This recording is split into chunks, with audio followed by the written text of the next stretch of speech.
Welcome to the Unitarian Church of Edmonton. My name is Susan Ruttan, and I am your service leader today, helping Reverend Rosemary. We are here, one of two Unitarian churches in Edmonton and part of a network of Unitarian communities across the country. First, silence your devices. Oh, I don't think I silenced my device. Oh, well.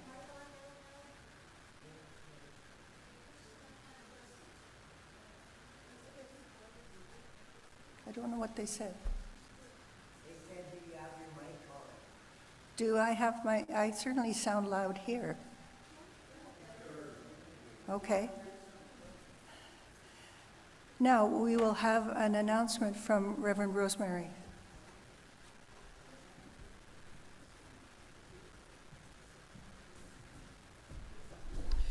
Good morning. My name is the Reverend Rosemary Morrison, and it's my pleasure and honor to serve this congregation.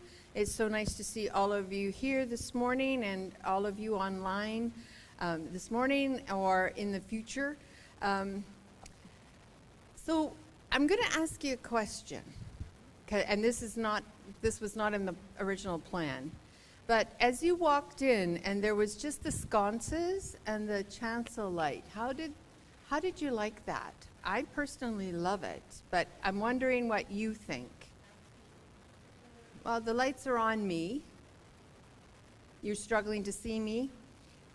Yeah, in the back there? You liked it? You thought it was relaxing? Okay. All right. I really like this lighting, so we'll try it again sometime. Thank you.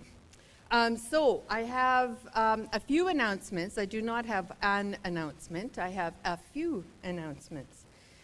It was brought to my attention that we changed the date in one part of the newsletter and not in the other for Brian's deep dive into our principles. So the deep dive into our principles is in March at the original time and date. I believe it's the 15th, 2 Sundays from now.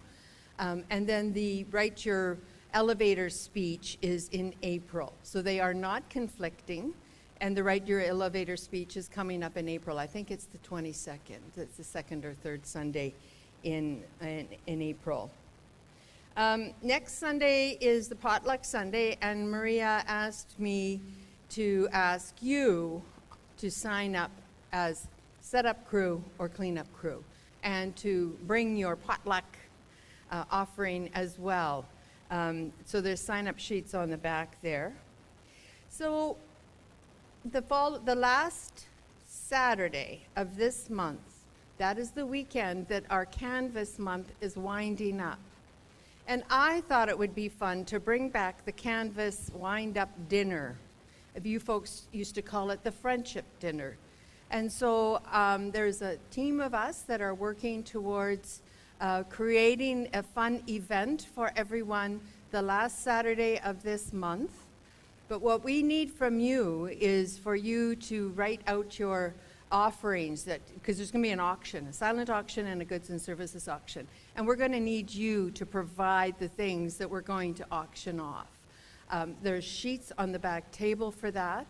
There's sheets for pledging on the back table as well. And during this month, of course, Andrew Mills, the chair of the Finance Committee, is going to be asking you to fill out a pledge form. And I think Susan's going to be talking about that further on. Does anyone have any questions about the event at the end of this month? We're calling it the Big Splash. Andrew's theme is Many Streams Make a River. And my imagery of that river is that we're going to, at the end, make a big splash, think cannonball, into that river that we're building, that we're contributing to this month. Does anyone online maybe put it in the chat and Ruth can tell me? Is there anyone here that has questions about it? Because I think it's a little, I'm hearing that it's kind of, people don't know what's happening with that. Is it clear? I'm seeing nods, even though it's dark. Okay. If you have questions, come and see me after. around that. So we're looking for things for you to donate, like maybe rides or meals. So I'm going to offer a gluten-free, dairy-free meal for 4 people at my home. That will be like a 3-course kind of fancy dinner with some, maybe some entertainment. And I'll be expecting people to bid on that, and we'll have a lot of fun doing it. So those kinds of things is what we're looking for. Okay, back to Susan.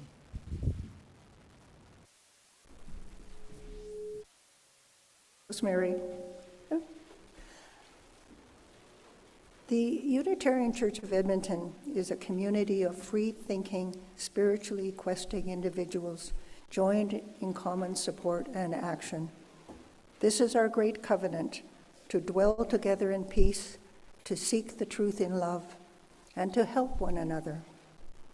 We gather in gratitude this morning on Treaty 6 land, in a province where every inch of the territory is treaty land. We appreciate what our First Nations teach us about living with respect to the earth and to each other.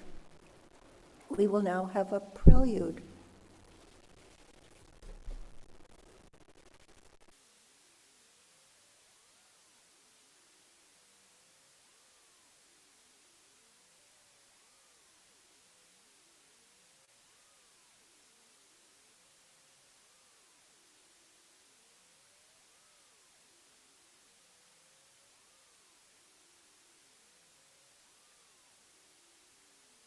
Recording in progress.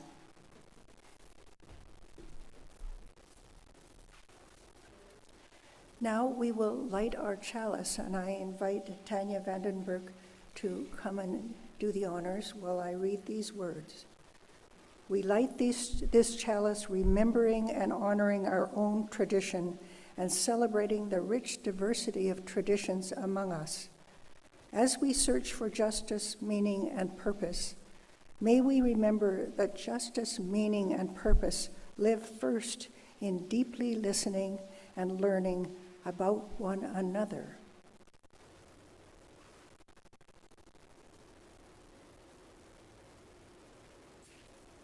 Thank you, Tanya. Our first hymn gathered here will be on the screen, number 389.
Now we will do sharing our abundance, and we need a couple of volunteers. This community is self-governing and self-supporting. We provide all the financial support for our many ministries from among ourselves. Generosity is one of the spiritual values we recognize as central to our personal and institutional well-being. Of course, we also help others. Half of the unidentified cash that it is received on a Sunday goes to a special organization or cause. The charity of this month is the Wings of Providence nonprofit organization. Wings saves women and children who are escaping domestic abuse by delivering secure, long-term housing and wraparound support services to help families 24/7. While these fully furnished apartments provide needed shelters for survivors, Wings does much more than that. Their trauma-informed approach, intensive counseling, on-site childcare, life skills training, as well as child and youth programs encourage healing for the whole family. Now we will sing For You I Receive.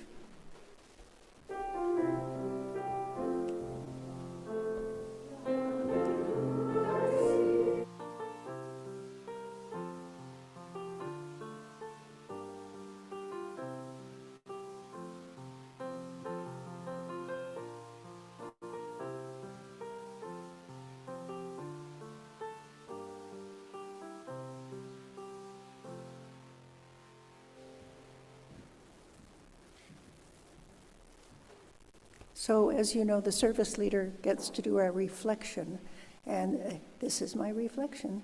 Partly, I was told I have to talk to you a little bit about pledging for the canvas that is happening this month, and that basically is asking you to make a commitment of what you could financially give to the church in the coming fiscal year. The year starts July 1st, but right now, our treasurer and finance committee are trying to figure out how much money are we likely to get from the congregation, what are our costs, how can we build a budget.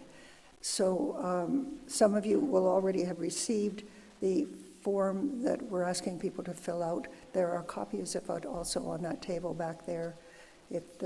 It's called Many Streams Make a River. And yes, so that has inspired me to tell you why I am happy every year to make my pledge to this church. I want to share some of the favorite things I have about this church. First, and obviously, the people here. Unitarians get really an interesting mix of people, and the more you get to know them, the nicer they are. And I want to mention just one example, and I've warned him about this, is Fortune, who sits at the back there. He's from Nigeria. He's been coming for months, and he has just become a member. And I just think that's wonderful. Now, besides the people, here are a few of the other things. I love our garage sale. It's been going for years, and it is a fundraiser, but it is more than a fundraiser. It is a place where we can share with people who don't have a lot of money things that they need. And the example I wanted to use, I think, was from last year, maybe the year before. A woman came on the Monday, after the garage sale on the Monday, everybody can come and everything's free. This woman, I think an immigrant, came and she left with a microwave oven, not a big one, but I thought, that's going to change her life. These things are very useful. Next on my favorite is our choir. And I feel so lucky to be part of this choir. It is just a joy to be part of it. It is a choir one of whose leaders writes songs for us. Last Thursday, we got a new song from Gordon. And I think he's meaning for the whole congregation to learn it. But we're also singing a bunch of songs I think is for our annual performance in sometime in April. And the song that has really touched me is called Vincent, which is a song about the artist Vincent van Gogh. And many of you will know it. Starry, starry night, paste your palette blue and gray. I see somebody singing out there. Anyways, it's a privilege to be able to sing that song. Next thing I want to mention is the benediction that Reverend Rosemary uses more than anything. And it's one that talks about things get broken, but things can be mended. And the first time I heard it, it touched me so much. I forget what was going on in my life or the world's life, but it just really meant a lot to me and has remained so. And I have thought, well, at some point the world's going to get better and the winters are going to get nicer, and I won't need that to hear that. But here we are today. Donald Trump has attacked Iran with no real thought about what that's going to do. And our premier is attacking immigrants, and the weather's getting better, but man, it's been bad. And so I look forward, whenever you next do it, to do that benediction. I'll be happy to do it. That would be good. Finally, the building itself. It is not a thing of beauty. It is an old warehouse, but so many good things happen in this place. And I wanted to mention one in particular, because I just came across it. We now have 4 separate Alcoholics Anonymous groups meeting here. And one of them is meeting on Wednesday evenings. And I typically Wednesday, I'm working in the food bank, which is in the Keeler Hall next door.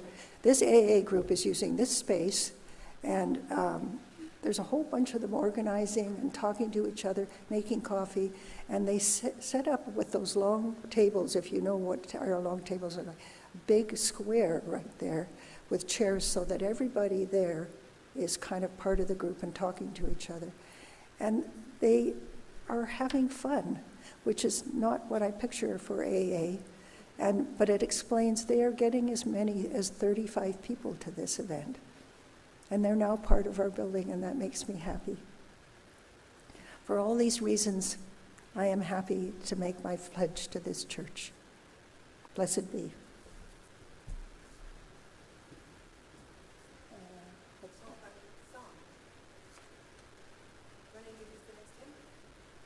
Oh, right, sorry, I've got to turn my page. Hymn number 1023, Building Bridges. Sing it twice.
Thank you, Susan. I chose this responsive reading because it's basically a responsive reading built upon our 8 principles. It's in our gray hymn book. I added the 8th principle because we've added an 8th principle since that hymn book was printed. So I wrote an 8th stanza to this responsive reading. And one of the things about learning about other religions that I have learned is that first we need to be rooted in our own religion. And so let's remember our religion first. And as we learn about Sikhism, I want you to kind of keep these principles in mind, because okay, here's the challenge. See if you can find some similarities between Sikhism that we're going to be talking about, or Sikhism that we're going to be talking about today, and our own denomination, our own faith, our own principles and values. So that's a challenge to you. So let's get moving along with our responsive reading. We need a religion. And this is a reflection on our 8 principles by Michael Sallwasser, and I have adapted them. In a world with so much hatred and violence,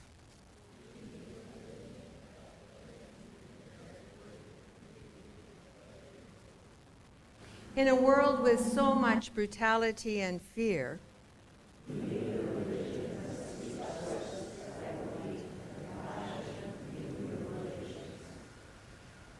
in a world with so many persons abused and neglected,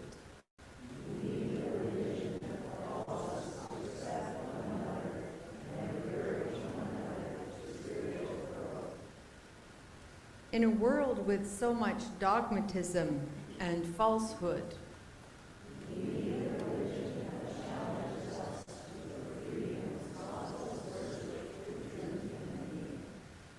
in a world with so much tyranny and oppression,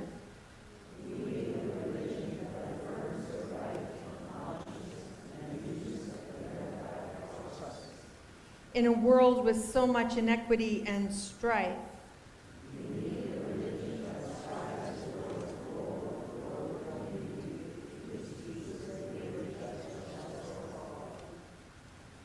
in a world with so much environmental degradation,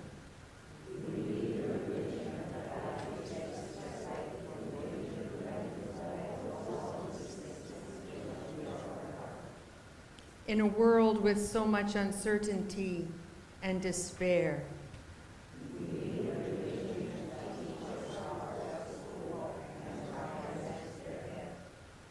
in a world with hatred toward the other,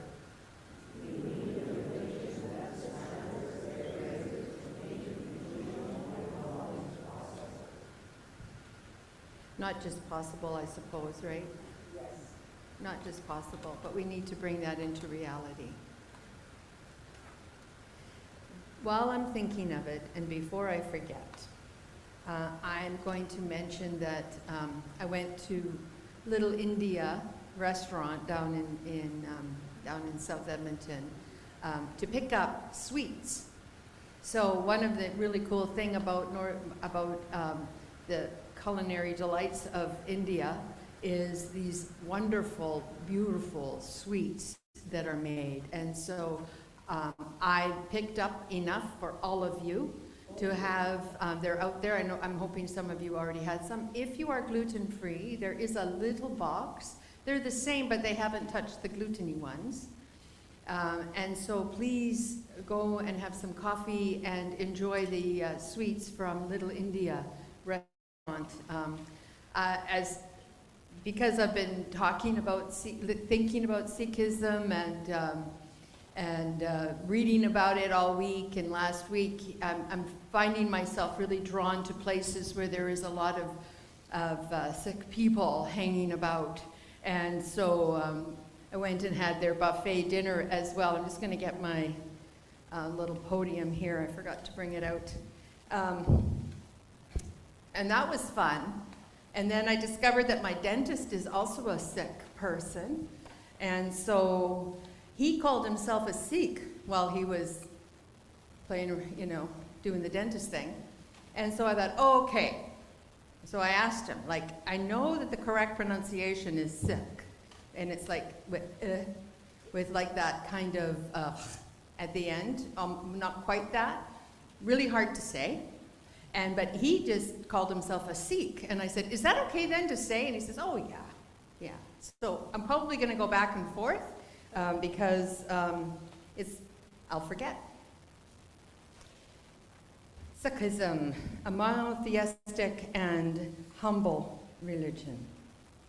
So when I was 10 years old, my family moved to Sardis, which is just south of Chilliwack in the Fraser Valley. And because they decided they were going to try their hand, my dad had been a wheat farmer in Saskatchewan, and they decided to try living away from the bitter cold of northeastern Saskatchewan. We lived northeast of Saskatoon. It was cold there. And he said, well, at least your dad can't shovel the rain, I remember him saying. So we moved on to a small dairy farm with 25 head of Jersey cattle. The Fraser Valley, just east of Vancouver, British Columbia, is an incredibly fertile area. It's the Fraser River Delta.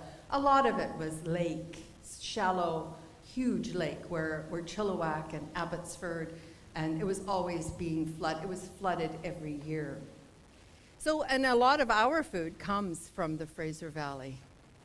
If you get off the highway, you'll be amazed at how much farmland there is down there. Unbeknownst to me, the Fraser Valley is home to the largest diaspora of Sikh people outside of northern India in Pakistan. I didn't know this fact. I grew up thinking that there was that concentration of Sikh people everywhere. And so I kind of was surprised when I started learning about it that, nope, that is actually not the case. And I lived in kind of a microcosm, and that it is a fairly small world religion in comparison to some of the others. And the reason that they're there, and actually my dentist told me this, is that because they are, there's so many of the Sikh people that were farmers, and they were agricultural people. And so they were drawn to the Fraser Valley because that was their profession. They were professional farmers. And he was telling me that the area that he grew up were mostly tradespeople in India. And his family were tradespeople, and they ended up in Africa. And that's where he grew up, was in Africa, and then came to Canada. I find it fascinating to learn of the migration of humans around the globe, bringing their talents and treasures and traditions with them, making our experience of life even more rich. And let me tell you, the buffet in South Edmonton is great. Where it began. Sikhism began in the 15th century, just like our faith did. There's the first clue. That makes us both fairly young on the world stage of religions.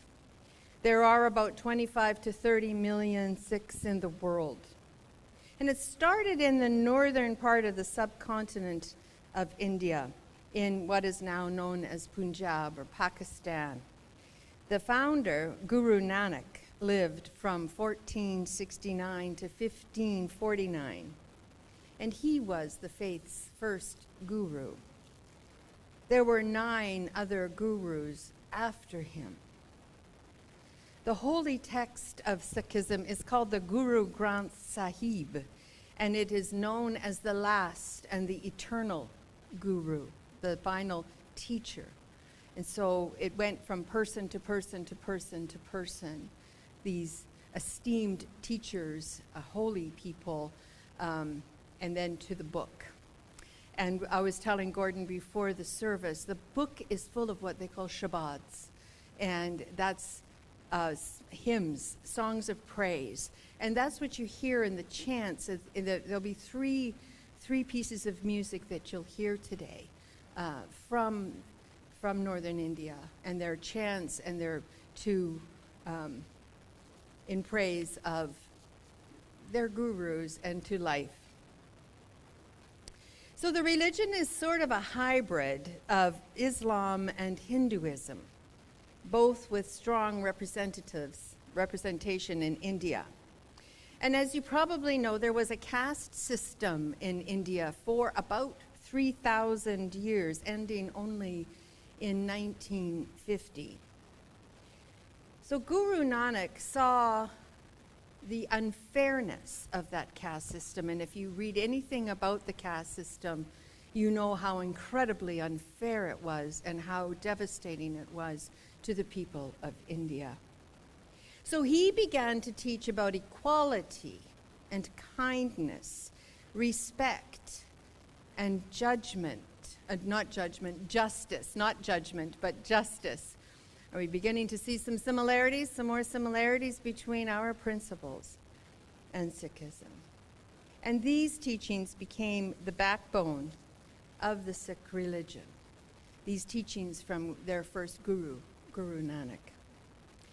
So what do the people that follow Sikhism actually believe?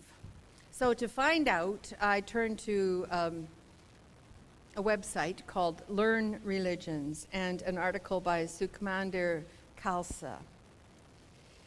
The first interesting to me thing he wrote was this: something unique among the world's somewhat unique among the world's religions, Sikhism rejects the notion that any religion, even theirs, holds a monopoly on the ultimate spiritual truth. I think it was this notion that really struck me when I was thinking about which religions to study, for us to study together. I have been, as I've said a couple of times, I have been really struck about some of the similarities between us and Sikhism. There are 10 beliefs in this religion. Worship one God. They believe that there is only one creator, and they do not allow for worshiping of any demigods or any idols. They do not see God as having a gender or form, so amorphous, shapeless, timeless. 2, treat everyone equally. Perhaps because this religion was in some way a rejection of the caste system, they think it is not just wrong, but immoral to show distinctions because of race or class. I really like that. It's immoral to show distinctions because of race or class. This is probably one of the strongest tenets of this faith. They are very interested in universality and equality. 3, live by the 3 primary principles. The first one is to be always absorbed in meditation and prayer.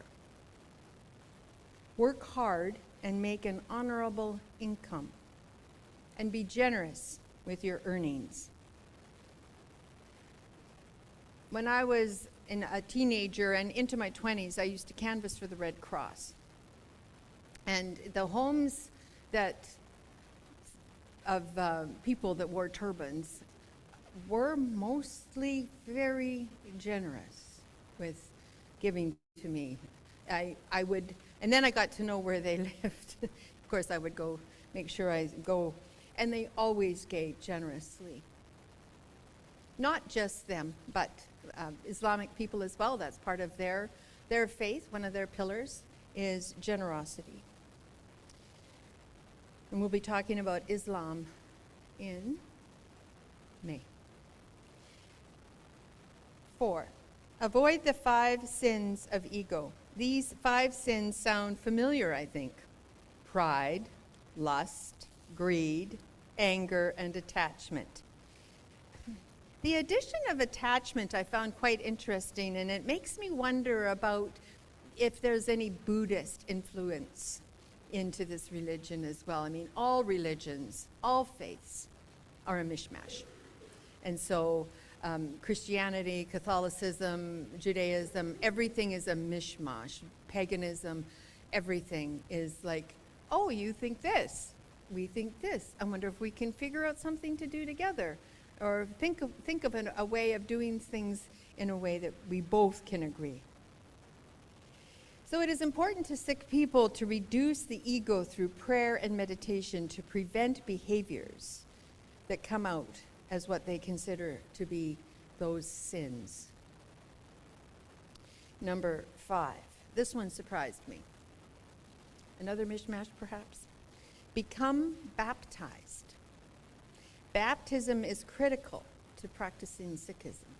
They appreciate the symbolism of rebirth in this sacred ceremony. I couldn't find a whole lot about baptism, but it seems to be something that really comes up in so many religions. And when I was in Vancouver School of Theology, I had a friend who was studying baptism and doing her PhD actually on it. And it's a big part of Judaism as well, baptism, but they don't call it that. And that's where the Christians came. It moved into the Christian faith. But my wondering is, was there something before that? I guess for you it's before that. For me it's this way. So I'm kind of interested in studying a little bit more about that. Number 6, keep the code of honor. Sikhs work toward bringing their beliefs alive. We can all learn from them on that, can't we? Bring your beliefs alive. Sikhs carefully this is from Learn Religions. Sikhs carefully live according to specific individual and communal standards, both ethical and spiritual. They are encouraged to forsake worldly worries, abide by the Guru's teachings, and practice daily worship. And number 7, and this is probably what Sikh people are most known for, is to wear the 5 articles of faith. And so this is an outward manifestation of their inward spiritual lives.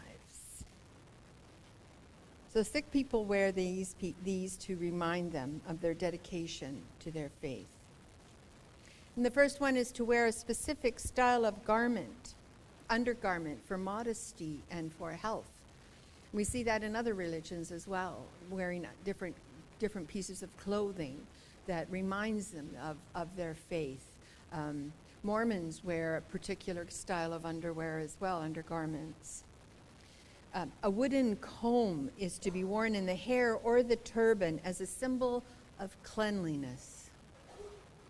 A steel bracelet, you'll see Sikh people wear a steel bracelet as a sign of their faith. They do not cut their hair, traditionally. And finally, they wear a small sword called a kirpan to remind them to defend their faith. It is not a weapon. It is a symbol of their faith. Now, you might be thinking, but Rosemary, there's all kinds, and I know that there's like controversy, and there's people that have gone to extremes, and there's lots of things. And you know what? I'm not talking about that today, because I started reading and thinking and studying, and it's huge. And I just need to focus in on the main part of what the nub of their faith. It goes in all kinds of directions, just like every faith does. There's radical people that study Judaism, there's study Islam people, there's radical Sikh people, there's radical Christian people, and we're seeing that Christian nationalism happening right now in front of our eyes. That's an extremism moving towards fascism. And fascism is found in every single walk of life on the globe, in every era. It is not, it's not just Islamic people or Sikh people. People move in that direction and have done forever. Number 8, follow the 4 commandments. Their 4 commandments are things to not do. So don't cut your hair. I know that lots of Sikh people do. I see the kids, the 2nd and 3rd generation folks that have come, grandpa and great-grandpa's wearing a big turban and the long beard, but they've got their hair cut pretty interestingly and driving fast cars. So, but that's okay, right? My parents were farmers. I do not like to garden.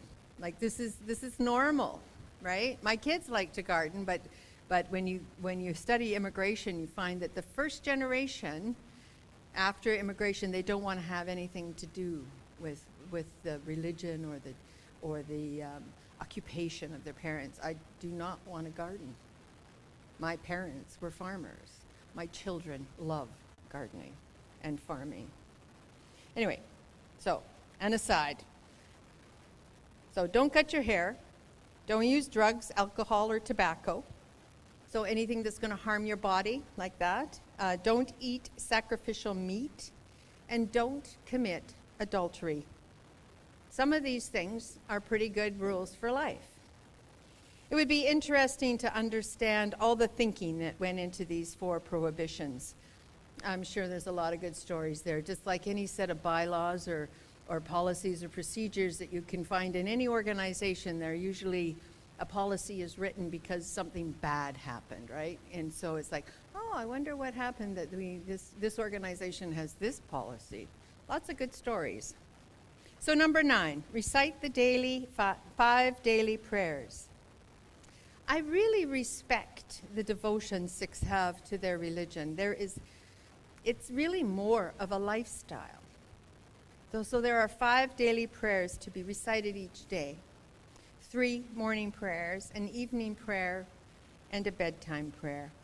So that, as you can see, there's some Islam. There's 5 daily prayers in the Islam faith as well, and the Christian faith.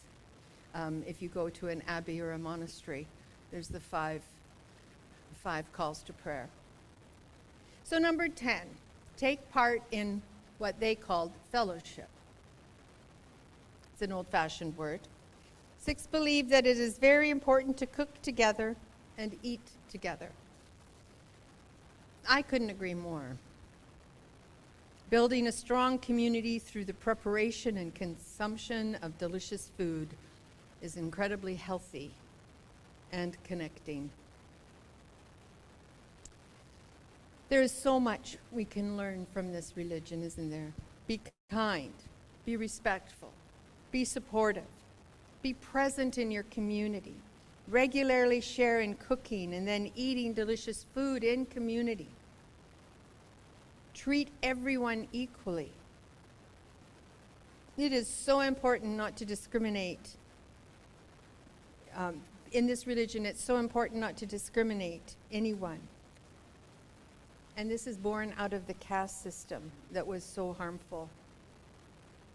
So their holy book, the Guru Granth Sahib, is full of songs or shabads that speak of love, kindness, and honesty. It also includes teachings from the previous 9 gurus, as well as writings from other world religions and world scholars. It can't be overstated how important the Gurdwara is to this religion, so their temple. While equality is very important, even more important is gathering for worship in the Gurdwara, singing the songs from the Guru Granth Sahib and other elements. And However, it is the langar, or community kitchen, that ties it all together. The langar is where they prepare their communal meals, where the equality they so strongly believe in is played out. No one is above chopping vegetables or serving. Everyone helps out. All are fed. The Gurdwara and the langar are open to all, not just Sikh folk. I encourage you to visit a Gurdwara to learn more, experience their kindness and openness, and to partake in an amazing vegetarian meal. I don't know about you. Have you noticed any similarities between our faith and Sikhism? I'm sure you have. The openness, kindness, equality, respecting one another, seeing the humanness in each other. It was not something I expected when I started my research on this. So I personally would love to visit a Gurdwara in the not too distant future. Perhaps someone here might be inspired to organize a visit to the local Gurdwara for a service and a meal. Let me know. So may it be. We're going to move into a time of contemplation and reflection.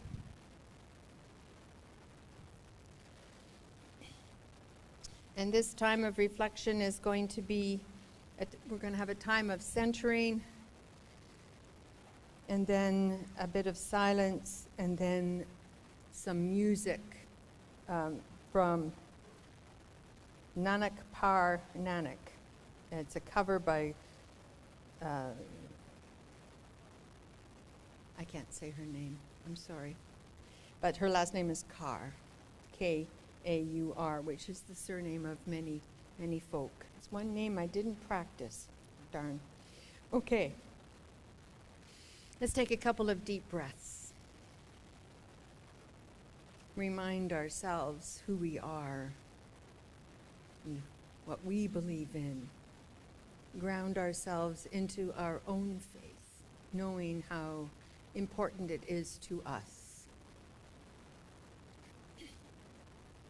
And in that knowing now, knowing how important it is to others in their faith.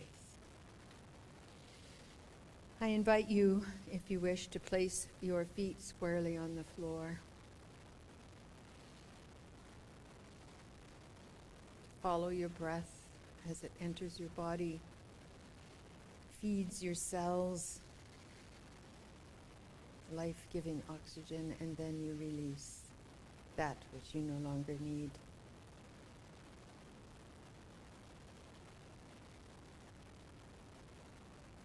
Feel the chair under you, the earth holding you.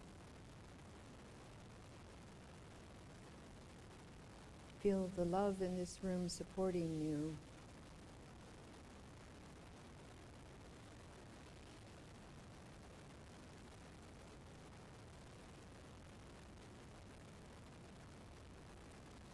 Enter into a moment of silence. Then we will listen to a chant.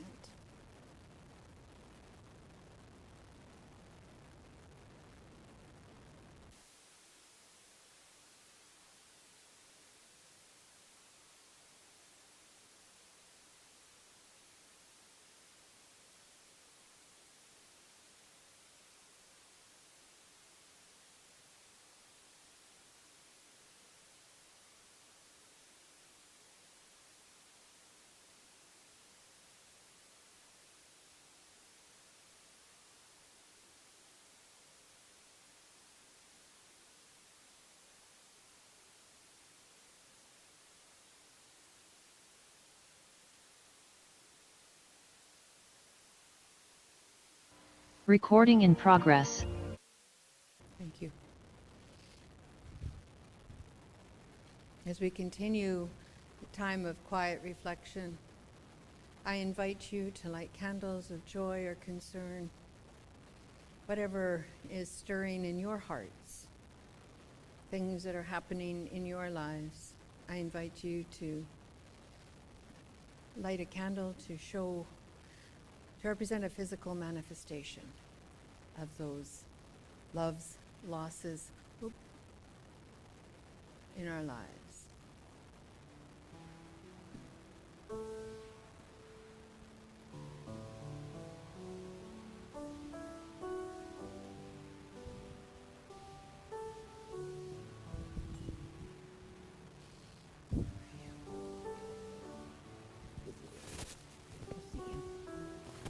This is my youngest son. Dakota, nice to meet you.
Susan will light one last candle for us, for all of the things we hold close to our hearts.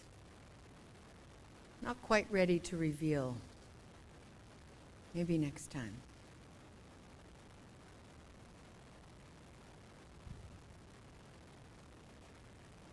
So beautiful, these candelabras. So many lights. So many things in our lives that are troublesome, that are joyful, that we are celebrating. This human experience,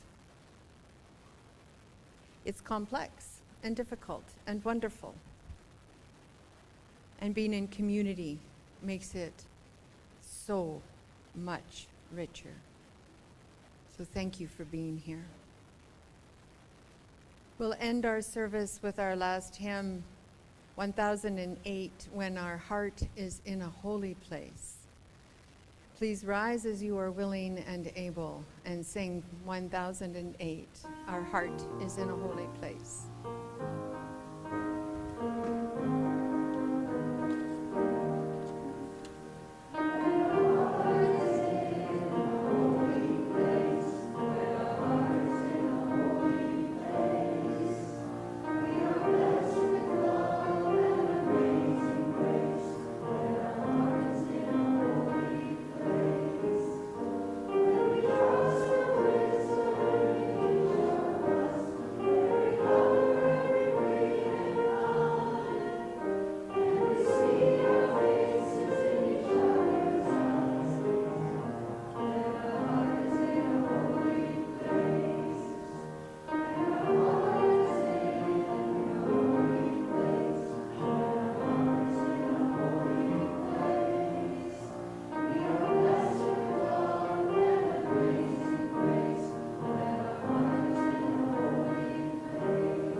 Ask Tanya to come up, and we will extinguish the chalice with these words. As we extinguish the flame of our chalice, may its lingering spark be carried in your heart until we are together again.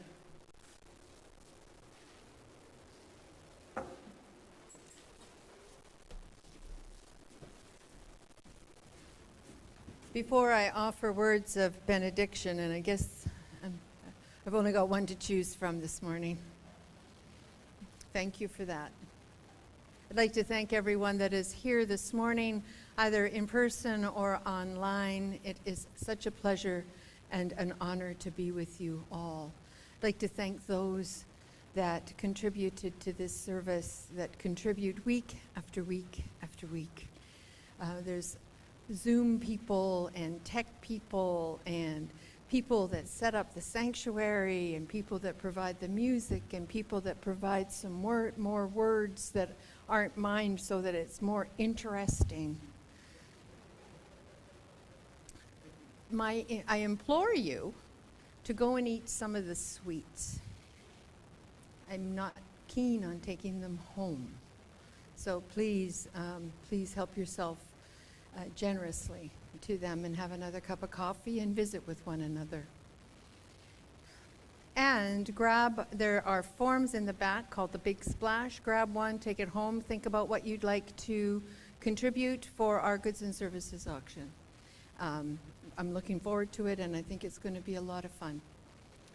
Okay, we have come to the end of our service, and I offer you these words of benediction. And they are adapted from J.L. Knost, K-N-O-S-T. Do not be dismayed by the brokenness of the world, and I think we can all agree right now that the world is pretty broken. There are some really awful things going on. Do not be dismayed by the brokenness of the world. Things can break. Things do break and things can mend, but not with time, as they say, with intention. So go and love intentionally. And go and love unconditionally. And above all, go and love extravagantly, because the broken world is waiting for you, a light in the darkness. Go in peace, gentle people. Go in peace. Amen. We'll sing our linking song now, Carry the Flame, and after which there will be another Indian chant being played here in the sanctuary. Go and get a sweet and come back and listen if you like.